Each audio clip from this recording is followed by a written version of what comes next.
안녕하세요. 양먹은 토크의 김주환, 유진입니다. 굉장히 좀 재밌는 기업 하나 가지고 왔습니다. 상업화 확률 99.9%라는 얘기도 나오고 있고요. 이 회사야말로 제2의 길리어드가 될 수 있다. 이런 얘기도 나오고 있습니다. 큐라클이라는 회사인데요. 이 회사가 지난해 10월 달에 기술 수출한 치료제가 있어요. 그 황반변성 치료제가 있는데 그 치료제 얘기와 상업화 가능성 이런 것 좀 집중적으로 다뤄보도록 하겠습니다. 김 기자가 항상 이렇게 시대를 끌어가는 업체들을 하나씩 잘 골라오는 것 같아요. 이번에도 이제 그런 업체 중 하나인 것 같은데 일단 뭐 황반변성에 대한 개념부터 정리하고 가시죠. 제가 안 그래도 자료를 하나 가지고 왔거든요. 자료 보면서 좀 설명을 드리겠습니다. 안구에 굉장히 많은 모세혈관이 있어요. 그 모세혈관을 통해서 이제 산소와 영양이 공급이 되면서 그 혈관의 기능이 유지가 되는데요. 뭐 젊은 사람이든 나이가 든 사람이든 이 혈관이 한 번씩 이렇게 누수가 될 때가 있습니다. 소위 말해서 이제 붙어 있는 혈관이 이렇게 벌어질 때가 있어요. 그럼 안에 있는 산소와 영양은 빠질 것이고 그 틈을 통해 가지고 굉장히 좋지 않은 어떤 균들이 들어옵니다. 소위 말해서 이제 염증 활성 인자라는 것들이 들어오는데요. 이런 것들이 세포에 부착이 되면서 세포를 공격하게 됩니다. 그러면서 세포가 죽어요. 죽은 세포들이 막 쌓이게 되면 그게 혈전입니다. 혈전이 모세혈관에 가득 쌓이게 되면 산소와 영양 공급이 안 되겠죠. 혈관이 막혔기 때문에. 우리 인체는 항상 항상성을 유지하려는 특성이 있거든요. 새로운 길을 하나 만듭니다. 새로운 혈관 하나 만들어서 그 혈관을 통해 가지고 영양과 산소를 공급을 합니다. 근데 젊은 사람들은 그렇게 해서 그냥 가면 돼요. 전혀 문제가 안 돼요. 근데 문제는 뭐냐면 나이 드신 노년층 있죠. 또는 당뇨병이라든가 어떤 병을 좀 앓고 있는 그런 분들 같은 경우에는 그 새로 만든 혈관들이 버티지를 못합니다. 계속 혈관이 터집니다. 새로 생기고 터지고 새로 생기고 터지고 그러면서 계속적으로 혈전이 계속 쌓이게 되는 거예요. 그럼 눈에 이제 굉장히 많이 혈전들이 쌓이게 되면 사물이 왜곡돼 보입니다. 그게 바로 황반변성이에요. 이거를 제어하는 것이 황반변성 치료제가 되겠죠. 근데 제가 아는 분도 그렇고 이런 진료를 받아왔다. 충분히 치료제도 있고 이제 뭐 여러 옵션이 있어서 치료받고 나은 사람들도 있는데 굳이 이걸 새로운 업체들이 이걸 치료제를 개발할 필요가 있는 거예요? 맞아요. 기존 치료제 있습니다. 근데 지금까지 그 황반변성 치료제 같은 경우에는 혈관이 아까 벌어진다고 그랬잖아요. 그럼 그 틈으로 어떤 염증을 일으키는 인자들이 들어온다고 했는데 그 인자를 퇴치하는 데만 주력을 했습니다. 소위 말해서 이제 좋지 않은 어떤 활성 인자들이 들어오는데 일부만 처리하는 게 그치지 않았고 실제 혈관 누수는 계속 이제 되는 상황이었거든요. 어떻게 보면 수비수보다는 공격수 역할만 했다. 좀 들어오는 걸 좀 막으면서 공격도 좀 해줘야 되는데 치료제 효능이 좀 제한적이었다. 이렇게 좀 정리할 수 있을 것 같아요. 그럼 이게 이제 이 치료제가 결국 문을 닫아주는 역할을 한다고 이제 말씀하시려고 하는 것 같은데 근데 아직까지 이제 그 개념에 대해서 아직 애매모호한 게 있는데 공격수 수비수 개념이 좀 쉬우니까 그걸 좀 활용해서 좀 더 자세하게 설명해 주시면 어떨까요? 제가 처음에 아까 보여드렸던 이미지를 다시 한번 보시게 되면 여기 지금 내피세포를 자극하는 활성인자라고 해서 한 10가지 정도 나와 있죠. 이것이 혈관이 열렸을 때 들어오는 세포를 죽이는 활성인자입니다. 이게 한 10가지가 들어오는데 지금 치료제는 뭐냐면 여기 VEGF라고 아마 보이실 거예요. 이거랑 IL-17 뭐 한두 가지 정도? 그러니까 소위 말해서 이 10가지 중에 한두 가지 인자만 타깃으로 해서 치료를 하는 역할을 했거든요. 그럼 나머지 8개 인자들은 그대로 방치됐던 상황이었어요. 그렇기 때문에 애초에 침투한 어떤 활성 인자를 치료하는 것, 없애는 게 중요한 게 아니라 아예 못 들어오게 봉쇄하는 게 굉장히 중요하거든요. 공격수와 수비수 역할을 동시에 치료제가 해줬어야 되는데 지금까지 치료제는 공격수 역할에만 치중했었다. 이렇게 볼 수 있는 거죠. 말씀하신 것처럼 공격수 역할에만 치중하고 그 공격도 제한적으로 한 거잖아요. 근데 또 이제 거꾸로 생각해 보면 이제 그 전체 비율에서 예를 들어 공격하는 인자의 비율이 아까 말하신 한두 개 사례가 한 90 이상 있고 나머지 10개가 좀 적은 편이라면 그렇게 할 수도 있을 건데 왜 지금까지 치료제 이 두 개만 타깃한 것밖에 안 나오지 않은 거예요? 지금까지 치료제 자체는 거의 단일 기전이 많았어요. 질병을 일으키는 원인 물질을 찾아서 이 물질을 없애는 쪽으로 약물이 디자인됐고 그렇게 약물이 개발돼 왔어요. 근데 이제 사이언스가 계속적으로 쌓이게 되고 라이벌리가 쌓이게 되면서 좀 더 근본적인 원인을 치료해보자라는 게 요즘에 이제 치료제 개발에 어떤 임상 디자인이 적용되고 있는 부분이고요. 그런 관점에서 이제 이 큐라클에서 그런 치료제를 만들어내고 있다라고 생각하시면 될 것 같아요. 그럼 이게 나중에 10개라고 아까 말씀하셨는데 그럼 여전히 나머지 그 물질에 대한 그 치료도 필요하다는 게 분명히 이제 요구가 있다는 거죠, 시장에? 그런 것도 있는 거고 일단 열려 있으면 계속 적들이 들어오잖아요. 근데 들어오는 적을 계속적으로 치료해서 없애는 것보다 아예 들어오는 문을 막아 놓으면 애초에 질병 자체가 생기지 않을 가능성이 높잖아요. 그래서 좀 더 근본적인 치료제가 될 수 있다 이렇게 보는 거죠. 이게 말씀 들어보면 이게 되게 획기적인데 제가 보니까 이거 기술 수출 사례가 있어요. 그리고 엄청난 글로벌 기업이 했던데 좀 자세히 설명해 주시죠. 사실 큐라클 하면 이름도 없는 회사잖아요. 그쵸. 무명이죠. 상장은 돼 있지만 아마 모르는 사람이 더 많을 겁니다. 주식 하시는 분들도 잘 모르는 기업인데 이 회사가 작년에 프랑스의 테아라는 회사, 떼아라고 하죠. 프랑스 불어로 떼아라고 하는데 언어 발음으로 한번. 떼아는 이제 유럽에서 1위 안과 전문 그 제약사거든요. 그래서 유럽에서도 뭐 굉장히 많이 팔고 있고 전 세계적으로도 우리나라에도 많이 있습니다. 안과 안질환 관련된 약품들 굉장히 많이 하고 있는데 이 회사에서 치료제 후보 물질이죠. 기술 도입을 했습니다. 한 2천억 정도 도입을 했고요. 계약금은 사실 얼마 안 돼요. 한 7, 80억 정도밖에 안 되는데 나머지 이제 한 1,800억 이상의 금액이 이제 마일스톤으로 지금 체결이 돼 있는 상태고 로열티도 굉장히 많이 좀 책정이 됐고요. 그런 상태입니다. 기술 수출이 됐으면 뭐 이제 어느 정도 이제 완료된 단계인데 어떨까요? 투자 관점에서는? 사실 우리 제약바이오 이제 기자를 하게 되면 수많은 바이오텍 관계자들을 만나고 이제 얘기를 들어보면 최종 목표는 기술 수출이잖아요. 그러니까 기술 수출을 해서 수익을 창출하겠다는 게 목표인 거고 상업화의 가능성은 굉장히 높지만 그건 우리 몫은 아니다가 많아요. 맞죠? 사실 그렇죠. 대부분 그렇죠. 근데 이제 기술 수출이 된 기업을 왜 가지고 나왔냐? 이 회사는 기술 수출을 통해서 최대 얻을 수 있는 마일스톤이 2천억밖에 안 되지만 만약에 상업화가 된다면 그 너머에 얻을 수 있는 수익은 어마무지하기 때문에 그 부분에 대해서 이야기를 해보자는 거예요. 그리고 그 상업화 가능성이 굉장히 높다. 서두에 제가 처음에 말씀드렸을 때 상업화 가능성이 99.9%라고 얘기 드린 부분이 상업화 확률이 굉장히 높고 상업화 됐을 때 얻을 수 있는 수익이 굉장히 크기 때문에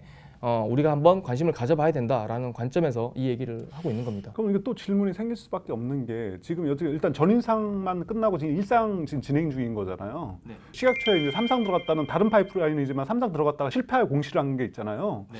중도에 이렇게 앞서서 안 좋은 사례가 있는데 이건 무조건 100% 성공한다는 보장이 있을까요? 지금 이제 그 공시가 지난달 24일 날 나왔어요. 예. 근데 그 참 타이밍이 참 묘한 게 그날 오전에 제가 여의도 모처에서 이 큐라클 대표이사와 인터뷰를 했습니다. 그리고 오후 한 2시 한 반 그 전후에서 이제 그 공시가 나왔는데 전혀 다른 치료제를 이야기를 했거든요. 오전에 제가 만났을 때는 오늘 갖고 온 치료제를 이야기한 거고 그날 오후에 이제 공시에 나온 거는 당뇨병 치료제였는데 뭐 저도 인터뷰 직후에 이제 그런 악재가 터졌기 때문에 전화를 해서 물어봤습니다. 이게 어떻게 된 일이냐. 그러니까 이제 회사 측에서 하는 얘기는 뭐냐면 그 당뇨병 치료제 같은 경우에 이상 결과가 굉장히 좋았대요. 그래서 이 정도면 임상 3상을 가도 되겠다라고 생각을 해서 식약처 측에다가 이제 그 임상 시험 신청을 한 거죠. 식약처 측에서는 이거 좀 미미하다. 자료를 좀 더 보완해라. 그래서 얘기가 한두 번 오가다가 최종적으로 뭐 좀 더 보완하고 이렇게 하면 해주겠다 이런 얘기가 없이 바로 그냥 그렇게 통보해버렸다는 거예요. 그래서 회사 측도 굉장히 당황했는데 다시 또 재신청을 한다고 합니다. 뭐 까마귀 날자 배 떨어진다고 이게 사람이 오해하기 쉽거든요. 이제 투자자들 입장에서도 지금 이거 뭔가 안 좋은 이슈가 있는데 이슈를 없는다고 이렇게 큰 좋은 이슈를 지금 들고 나와서 어떤 투자 가치나 이런 걸 유지하려고 하나는 이렇게 의심도 들 수 있어요. 그런 의미에서 좀 더 우리가 깊게 이 업체를 파봐야 될 것 같은데 일단 전상 결과가 좋게 나왔다고 들었어요. 어때요? 그러니까 이제 아까 전에 새로운 신생혈관이 계속 생기고 터지고 그 사이에 이제 그 죽은 세포 찌꺼기, 혈전이 쌓여가지고 사물을 왜곡되게 보인다 이렇게 말씀드렸잖아요. 그게 황반변성인데 소위 말해서 이제 신생혈관을 생성을 막으면 그만큼 이제 좀 안정된다는 거거든요. 지금 비글견, 소위 말해서 이제 개에다가 이제 전임상을 했는데 한 48% 정도 신생혈관 생성이 좀 감소했습니다. 그래서 증상이 많이 개선이 됐습니다. 전임상이잖아요. 지금 말씀하신 수치가. 근데 이제 뭐 지금 기존의 업체들은 임상까지 완료된 거랑 지금 비교를 한 거잖아요. 사실은 같은 기준으로 비교를 해야지 정확한 어떤 비교가 됐는데 지금 현재 그렇지 못한데 이건 좀 아니라고 보는데 어떻게 이거는 얘기하실 것 같아요? 그렇게 얘기하실 수 있어요. 근데 이게 지금 임상 1상 진행 중인데 임상 1상 같은 경우에는 안전성을 보는 거잖아요. 네. 그래서 이제 한 80명 정도 진행을 하는데 그룹을 10개로 나눴대요. 그래서 10개를 나눠서 투약량을 계속적으로 높여가면서 이제 임상을 했는데 지난 2월 달에 마지막 10번째 그룹에 이제 그 약을 투여했거든요. 그러니까 9번째 그룹까지가 어떤 그룹이냐면 기본 투여량보다 한 6배까지 높였는데도 이상 반응이 안 났다는 거예요. 그래서 우리가 전임상의 결과가 임상 들어가서 나오지 않는다라고 의심하는 이유 중에 하나는 전임상에서 동물 실험할 때는 약을 이만큼 썼는데 실제 사람 임상에서는 약을 요거밖에 못 쓰기 때문에 약을 그만큼 쓸 수 없다는 거죠. 안전성 때문에. 그래서 이제 소위 말해서 약 효능이 좀 떨어지는 부분이 있는데 이건 오히려 전임상 때보다 약을 더 많이 써도 지금 문제가 되지 않았다는 거거든요. 그 얘기는 실제 전임상의 결과와 유사하게 임상에서 나올 수 있다. 그렇게 좀 볼 수 있는 부분인 것 같아요. 보통 이게 인상 단계를 높일수록 사용량을 줄이잖아요. 그런 부분 되게 이제 고무적이라고 할 수 있는데, 근데 여전히 이제 어떻게 됐거나 이거는 후발주자가 되는 거잖아요. 이게 글로벌 기업들은 지금 기존 업체들이랑 경쟁이 될까요? 이미 이제 치료제가 나와 있고 시장을 선점한 상태이기 때문에 후발주자로서 이런 치료제 뭐 조금 더 뭐 치료 확률 뭐 좀 높였다고 해가지고 이렇게 될까 이렇게 의심을 하거든요. 그게 사실 합리적이에요. 합리적인데 중요한 사실이 하나 있어요. 기존의 치료제는 이 주사를 눈에 찌릅니다. 안구에 찔러서 약물을 주입을 합니다. 근데 이제 이 큐라클에서 만든 치료제 같은 경우는 경구제예요. 알약입니다. 그래서 약을 먹으면 돼요.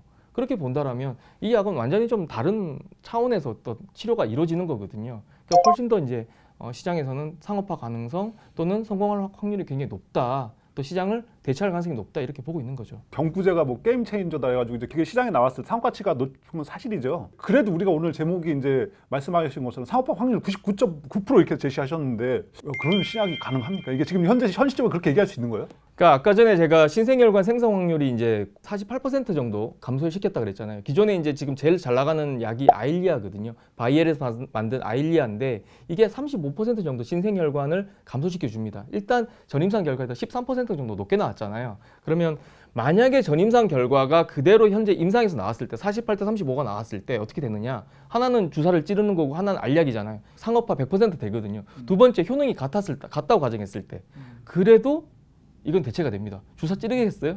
주사 찌른 그 대신에 약 먹지 않겠습니까? 찌른다고 우기면 안 되겠죠? 예, 네, 약 먹어야죠. 효능이 같아도 이건 대체가 돼요. 네. 그래서 상업화 확률이 굉장히 높다는 거고 마지막으로 효능이 떨어질 수 있잖아요. 정말 해보니까 전임상 결과가 너무 다르게 나오더라. 그래서 뭐 아일리아는 한 35%인데 이건 한 20%밖에 안 된다. 그래도 상업화 돼요. 왜냐하면 기존의 치료제는 아까 말씀드렸지만 한두 개 인자만 타깃수로 하는 공격수 역할만 했다라면 이건 수비수 역할을 하는 거잖아요. 그러면 병용 치료에서 굉장히 효용이 있는 거예요. 이 약과 이 약을 함께 썼을 때 더 좋은 효과를 낼 수 있습니다만 증명이 된다라면 이건 또 상용화가 되는 거예요. 그래서 이 약은 설령 기존 치료제보다 효능이 떨어진다고 해도 경구제라는 특성으로 99.9% 상업화가 된다고 확신하고 있는 겁니다. 그러니까 뭐 기술 수출도 그렇고 뭐 예상 수익이나 이런 게 계산이 될 텐데 그게 나오는 게 있나요? 떼아가 기술 도입을 하는 회사잖아요. 자료를 꽉 조사해서 왔어요. 제가 이제 자료 화면에도 넣어 드릴 텐데 이 회사는 굉장히 보수적으로 봤더라고요. 전체 글로벌 시장의 황반변성 시장에서 이 치료제가 나왔을 때 한 뭐 16에서 한 20% 정도 시장 점유율을 가져가지 않을까. 그렇게 보면 연간 매출액은 한 2조 8천억에서 한 3조 정도 보는 거고 이 큐라클 같은 경우는 이 치료제에 대한 로열티가 한 8%거든요. 그러면 로열티 계산을 해보게 되면 한 2천억에서 한 3천억 정도 연간 수익으로 큐라클이 가져갈 수 있다는 계산이 나옵니다. 큐라클이 글로벌 기업을 상대로 상당히 유리하게 계약을 했네요. 8%면 보통 이게 업계가 통상이 한 4, 5% 정도 되는데 8%는 대단히 수치인데 이런 건 어떻게 나오게 돼요? 임상 1상 중에 이제 기술 수출이 됐거든요. 보통 그러면 이제 1상 중이었기 때문에 실질적으로 동물 실험만 끝난 상태잖아요. 그럼 이 후보 물질 단계에서 기술 수출했을 때는 한 3에서 5% 정도가 업계 관례입니다. 이게 8%를 받았다는 거는 굉장히 유리한 협상을 한 거고 또 큐라클에서 그 정도로 좀 그 치료제에 대한 자신감이 있었기 때문에 그 로열티를 좀 받을 수 있지 않았나라는 생각이 들고요. 거기다 이게 판권이 아시아 판권 제외거든요. 그래서 임상 2상이 끝나고 난 다음에 뭐 2상 결과가 너무 좋으면 독자적인 어떤 3상 임상을 큐라클 측에서 진행을 해서 한국이든 뭐 일본이든 뭐 또 아시아 전역으로 해가지고 허가를 받아서 또 독자적으로 팔 수가 있어요. 그래서 수익성 더 좋아질 수 있습니다. 구체적인 로드맵이 있어야지 이제 수요자들도 이제 들어갈지 말지 뭐 시점이나 이런 걸 판단할 텐데 그 인상계 구체적으로 나온 게 있나요? 2월 아까 말씀드렸지만 24일 그때 이제 마지막 임상자에게 투약이 끝났고요. 3월 달에 이제 임상이 종료가 됩니다. 근데 이제 이게 1상 같은 경우는 아까도 말씀드렸지만 안전성이잖아요. 그래서 중간중간 보고서를 받습니다. 한 그룹이 끝날 때마다. 왜냐하면 이상 반응이 생기면 계속 임상을 진행하면 안 되잖아요. 그래서 회사가 알고 있어요. 임상 중인데도 불구하고 9번째 그룹까지는 문제가 없었고 10번째 그룹 들어갔는데 뭐 큰 문제 되지 않을 것 같고요. 뭐 문제가 생긴다고 하더라도 이미 이제 기본 투여량보다 많은 양을 투여하면서도 진행이 됐기 때문에 2상 가는데 전혀 문제가 없고 그래서 일단 1상에 대한 결과는 4, 5월 정도 나오고요. 2상에 대해서는 이미 이제 그 떼아가 기술 도입을 했기 때문에 전문 그룹을 만들었다고 해요. 임상 2상에 대해서. 그래서 이제 어떻게 임상 2상을 진행하면 좋을지에 대해서 구체적으로 논의를 하고 있다고 합니다. 그래서 큐라클 측 얘기를 들어보게 되면 연내 FDA에다가 임상 2상 IND 신청을 할 계획이라고 합니다. 근데 이게 좀 잘 보셔야 되는 게 임상 자체를 큐라클에도 직접 한다 그래요. 그래서 떼아 측에서는 비용을 전액 부담하게 되고 뭐 모든 임상의 과정을 주도하는 것은 큐라클에서 하는 걸로 얘기가 됐습니다. 일단 얘기를 들어보니까 뭐 이렇게 왜 이렇게 이 업체에 대해서 자신감을 가지고 준비하셨는지 알 것 같아요. 그리고 일단 얘기를 들어보니까 여러 방면에서 다양하게 이번엔 조사를 더 어느 때보다 많이 하셨는데 그만큼 신뢰가 있다고 보신 거잖아요. 그러면 어떻게 됐거나 이제 뭐 마지막 정리하시는 말씀하시면서 우리가 투자자가 어느 시점에 들어가도 괜찮을지 한 요 정도면 이렇게 괜찮을 것 같다라는 것까지 같이 얘기해 주시면 좋을 것 같습니다. 일단 1차적으로 좀 투자자들이 수익을 낼 수 있는 포인트는 임상 1상 결과가 나오는 4, 5월 정도가 될 거고요. 그리고 임상 2상이 진입하는 연말, 임상 2상 결과가 나오려면 좀 시간이 좀 필요하잖아요. 그 이유는 사실은 좀 장기 투자로 가야 될 것 같아요. 그 이유를 생각하신다면. 그래서 단기는 임상 1상과 2상 신청 요 사이에서 단기적인 모멘텀이 한번 있고, 중장기적으로는 뭐 이 상업화 가능성 아까 말씀드렸듯이 굉장히 높고요. 그리고 아시아 판권이 제외돼 있기 때문에 독자적인 임상 3상을 진행을 해서 2상 결과를 보고 수익을 낼 수 있는 부분이 있고, 하나 중요한 포인트가 있는데 기존 치료제들 같은 경우는 다 바이오거든요. 근데 이 치료제는 케미칼이에요. 그러니까 소위 말해서 이제 알약이라고 말씀드렸잖아요. 이게 제조 단가가 굉장히 쌉니다. 그러니까 우리가 사 먹는 약은 싸지 않을 가능성이 높아요. 근데 제조사 입장에서는 굉장히 좀 수익이 많이 남는 어떤 치료제고 관리도 편합니다. 그냥 알약 창고에 싸두잖아요. 재고 관리도 굉장히 편합니다. 그래서 이런저런 이유로 이 약이 상업화됐을 때 제약사 입장에서는 굉장히 수익이 많이 날 수 있는 그런 부분이 있다라는 것도 좀 참고해 주셨으면 좋겠습니다. 치료제가 개발되면 이게 정말 게임 체인저가 될 수 있는 경기인데 저도 한번 같이 지켜보면서 한번 투자자들도 함께 같이 지켜보시면 좋을 것 같습니다. 오늘 좋은 말씀 감사드리고요. 저 중요한 거 하셔야죠. 오늘은 주인공이니까. 네. 좋아요, 구독 부탁드리겠고요. 댓글도 좀 부탁드리겠고요. 알람 설정도 해주시면 정말 감사할 것 같습니다. 감사합니다. 네, 감사합니다.